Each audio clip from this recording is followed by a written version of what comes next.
we have a little bit of a thing that we wanted to do. We haven't done before yet. We wanted to do an I Quit My Band artist spotlight, sort of in the vein of VH1's You Oughta Know artist. Yeah, aka a you oughta blow artist. That's what we're gonna call this segment. Is the I Quit My Band's You Oughta Blow artist, because you ought to be blowing these guys. Yeah. All right. I think that's ironclad, just like So our rating funny. system. Yeah, I mean, that's great. And we've been saying the You Oughta Know artist Yeah. since the inception. It took us this long. It to took get us to this the long to dumbest- think of Took that. Yeah. me this long. Yeah. I came up with that. You did. He I'm did come smart up with and it. funny. He did come up with it 2 minutes before The the show first started. bit. Yeah. That's great. Second. But anyway, yeah, we've been talking about doing a You Oughta Blow artist segment Yeah. for a long time, and we have all these artists that we talk about like at the end of the year, but like last year we didn't cover everyone that we like put on like our top 10 of the year list or top 5 of the year. Like McGee, we didn't talk about McGee, but we should probably start talking about bands that like we actually like and records that we like found and are really like excited about.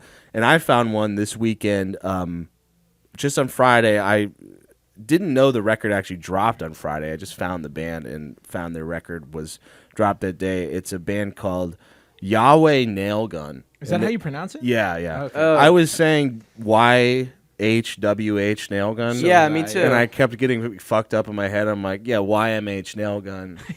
Yeah. Your Why mom's Tom house. Segura Yeah, Nail your Gun. mom's house Your nail mom- gun. How did you figure out that it was Yahweh?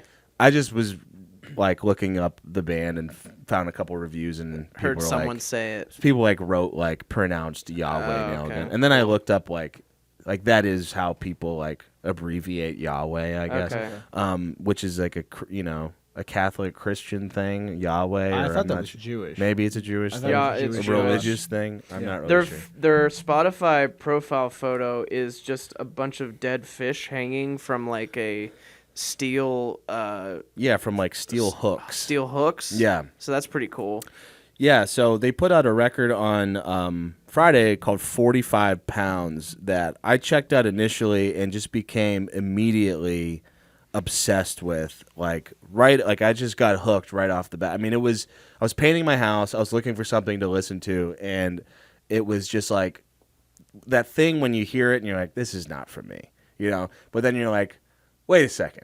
That was so weird that I just need to give it a second listen. And by the third time, you're like, this is genius. Yeah. This is like the new fucking thing for me.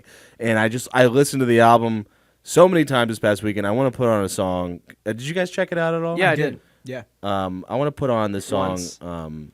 Sickle Walk, which is one. They released like 5 singles for this record throughout like it was like 2023 and 2024 before they released the record. Yeah, and the record's only 10 songs long. Yeah. 21 minutes, 5 seconds. Yeah, Yeah. it's a I very ended up listening to it like 4 times just Economical. because like so quick. It's a very easy listen. They're a New York band, 4 guys, with just a really interesting sound. I have been a big fan of Death Grips, back in the day. Still am, but just, they haven't been doing anything for a long time. And then bands like, I remember I used to talk about that band Dope Body all the time. Oh yeah. And kind of they're Kunk. like, yeah, Kunk, Yeah. like they have like these big huge like guitar moments that kind of remind you of like Fugazi or something like that. But it reminds me of Dope Body and Fugazi in the way, but with like the drum performance of Zach Hill, and like I like how there's no guitars in it. I like how there's no bass in this band. It's just a synth and a guitar player that's mostly just using his guitars for noise and effect. And it just creates this weird, like, funky kind of danceable, like, new age version of, like, what a rock band is. Yeah, no, I agree. I would say that the drumming probably reminds me more of like his Hella drumming. I mean, Yeah. maybe in the fills, like some of the beats have that like Death Grip sensibility. But yeah, I like that they still kind of operate as a rock band. Yeah. Because like with the live drums and the sound of the live drums is really cool. Like that really pingy snare, and he uses roto-toms a lot. the roto-toms. I was gonna say that too. You can distinctly tell that he has roto-toms. They're prominent in like every song. Yeah. He's doing some sort of like rhythmic, repetitive combination of hits between, because roto-toms are typically 3 drums that are like a steel ring that you can turn and change the pitch of. Yeah. If you don't know what those are, and you can totally tell that he's using those, and they're like super blown out. Oh yeah. Yeah, the whole band just feels like really skeletal in what they like bring to the table, but are making it work in such a cool way. But my favorite usage of the roto-toms is on the song Tear Pusher. Tear Pusher is such a sick song. Yeah. Like this reminds me of like the beginning of BM. Yeah. A little bit. Yeah.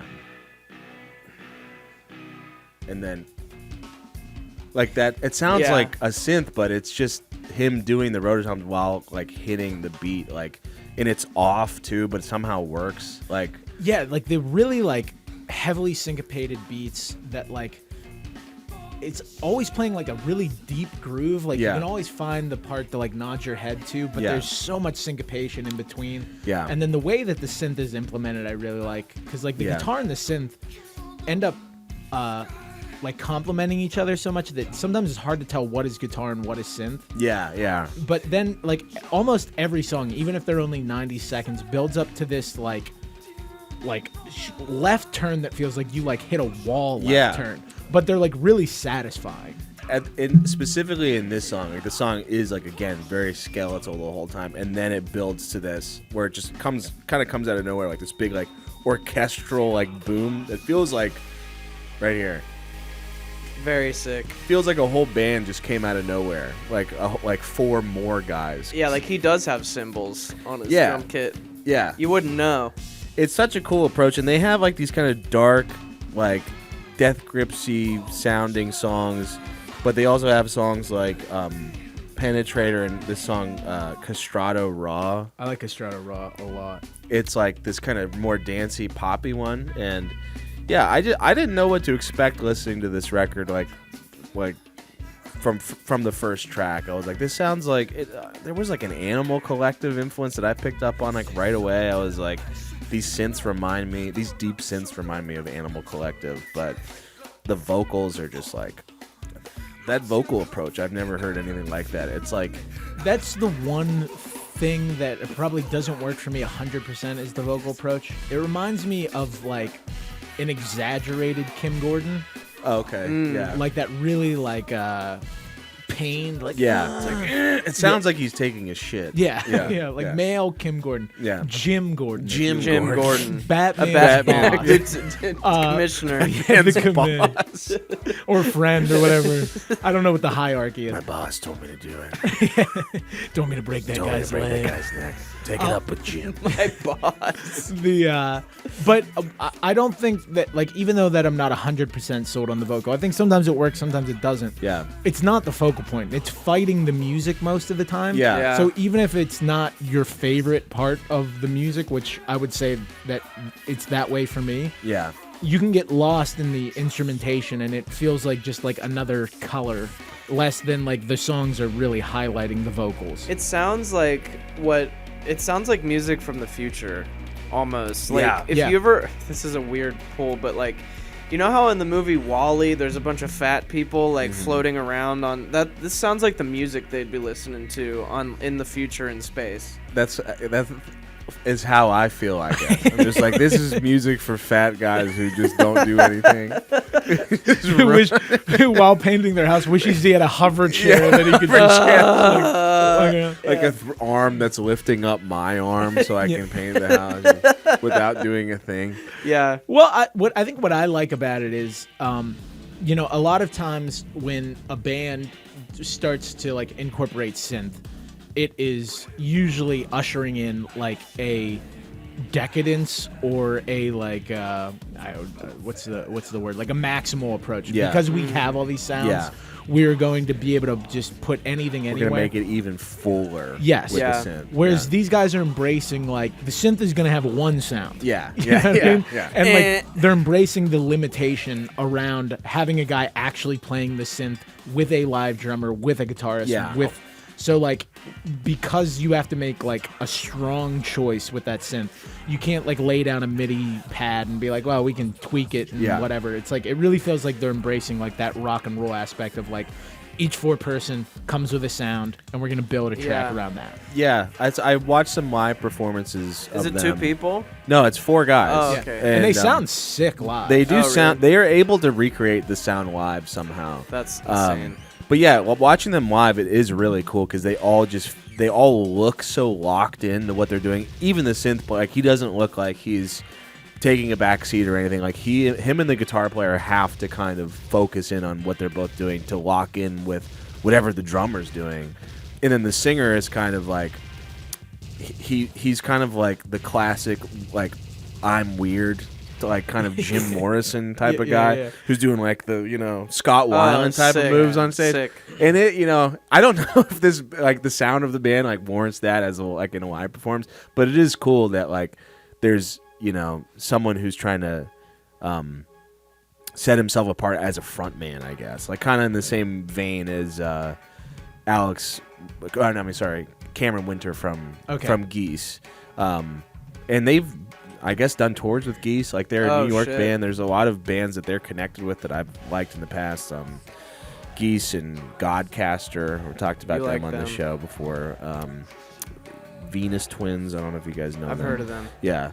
Just like this cool like noise scene that's going on in New York. There's a video of them playing a show in like this like abandoned like tunnel. Yeah. Oh, and that's it's awesome. like, that is the way to see these guys. This band sounds like lighter Lightning Bolt to me. Yeah, there's a Like little bit of Lightning Bolt. Chiller, but there's not much chill about this, but like that Lightning Bolt is like the least chill thing that exists. Yeah. So this is just like 80% of that. But the drumming in particular reminds me of like if Brian Chippendale from Lightning Bolt and you combine him with the dude from Deerhoof. You know Deerhoof?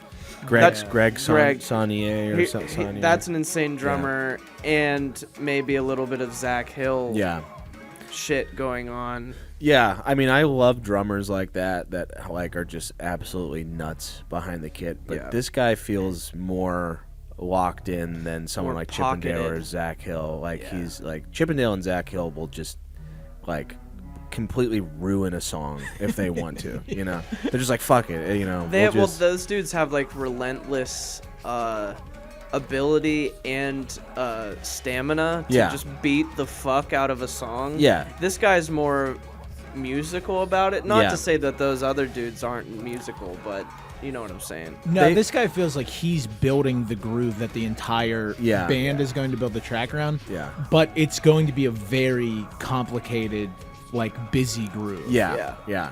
It's just a really interesting sound. I'm really excited about this band. I hope that they do more stuff. They've been releasing stuff for the past couple years. They had an EP and a couple singles before all of this, before they started releasing singles for 45 pounds. But yeah, they're called Yahweh Nail Gun. Go check them out. Right now, it's a contender for album of the year for me. Yeah, I haven't been excited about a band like this in a long time. Probably since I found out about Dope Body. This feels very Dope Body to me. To the point where I'm scared to keep listening to this record because I know I'm gonna ruin it for myself. I know in a couple weeks I'm gonna be like, that's not that good. Once we get to the end of the year and fucking somehow Lady Gaga has made top 5, but Yahweh Nail. That was just a phase. fad. Yeah, I don't know what I was going through at the time. No, I would agree. It's very sick. I don't know if I've heard anything that sounds like this original yet this year. There might be things that I liked more, but nothing that like felt like something new. Yeah, that's the kind of excitement that I feel around it.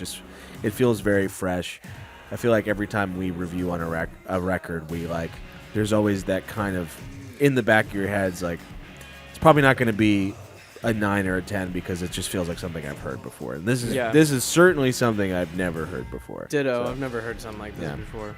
Go check them out. Yahweh Nail Gun. It's all over the internet right now. People are talking about it. Go check out 45 Pounds and let us know what you think in the comments. This has been an IQMB You Oughta Blow artist. Thank you. And our first You Oughta Blow artist. Yeah. You got to blow these guys. First of many, hopefully. Yeah.